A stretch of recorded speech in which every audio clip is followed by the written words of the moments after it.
வணக்கம். நம்ம இந்த வீடியோ தான் இப்போ பார்க்க போகிறோம். இதுக்கு வந்து சாட்டின் ரிப்பன் 1 இன்ச் எடுத்துங்க, 30 சென்டிமீட்டர் எடுத்துங்க. ரிப்பன் 30 சென்டிமீட்டரில் ரிப்பன் எடுத்துங்க. 1 இன்ச் ரிப்பன் எடுத்துங்க. இது முன்னாடியே நான் ஒரு வீடியோ அப்லோட் பண்ணியிருக்கேன். அதே டைப்பில் தான் இதை செய்யணும். இந்த வீடியோ நான் இப்போ செய்ய போகிறேன். கொஞ்சம் கவனமாக பாருங்கள். ஈஸியாக செய்யலாம் இதை. ஃபஸ்ட்டு இப்படி ஒரு மடிப்பு மடிச்சிங்க. ஒரு மடிப்பு மடிச்சிங்க. மடிச்சுக்கிட்டு அது 3ஆக சுற்றுங்க. அப்படியே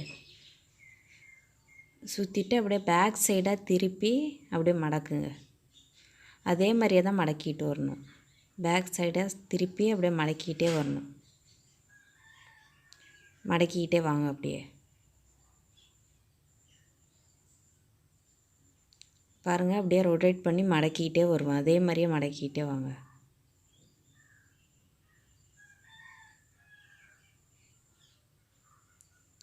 மடக்கிக்கிட்டே வாங்க. பாதி ரோஸ் வந்துருச்சு பாருங்கள். அதில் தெரியுதா? ஈஸியாக செய்யலாம் நீங்கள்.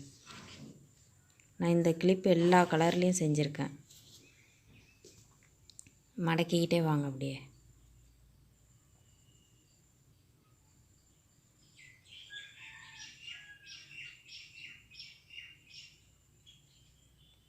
அப்படியே மடக்கிக்கிட்டே ஃபுல்லாக மடக்கிட்டே வந்துடணும். பேக் சைடு பிடிச்சிக்கணும். மடக்கிட்டு இந்த பேக் சைடாக அப்படியே திருப்பிக்குங்க. திருப்பிட்டு அந்த ஊசி நூலால் தைக்கணும். பின்னாடி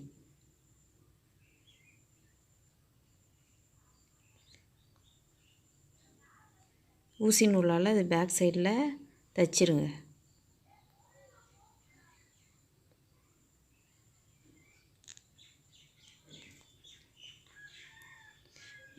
மூணு தையல் போடுங்க. 3 தையல் போட்டுருங்க. அதில் அப்போ தான் ஸ்ட்ராங்காக நிற்கும். நல்லா ரொட்டேட் பண்ணி தைச்சிருங்க. 3 நாட் போட்டுருங்க. அதில்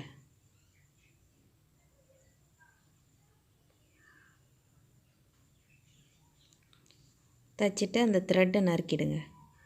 இந்த பாருங்கள், ரோஸ் வந்துருச்சு பாருங்கள்.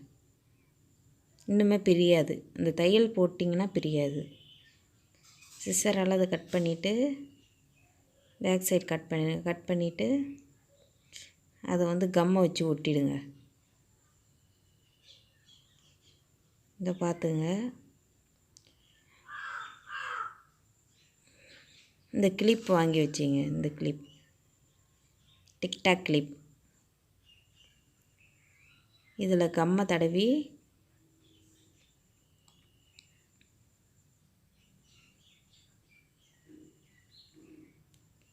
Fevicol R Fevikwik come தடவலாம். தடவி ஃபெஃபிகால் காயறதுக்கு கொஞ்சம் லேட்டாகும். ஃபெஃபிக்னா உடனே ஒட்டிக்கும். ஃபெஃபிகாலை வச்சு ஒட்டினீங்கன்னா கொஞ்சம் நேரம் ஆகும் காயறதுக்கு. இதுதான் டிக்டாக் கிளிப் ரோஸ். நல்லா இருக்குங்களா? எங்கள் வீடியோவை சப்ஸ்கிரைப் பண்ணுங்கள்.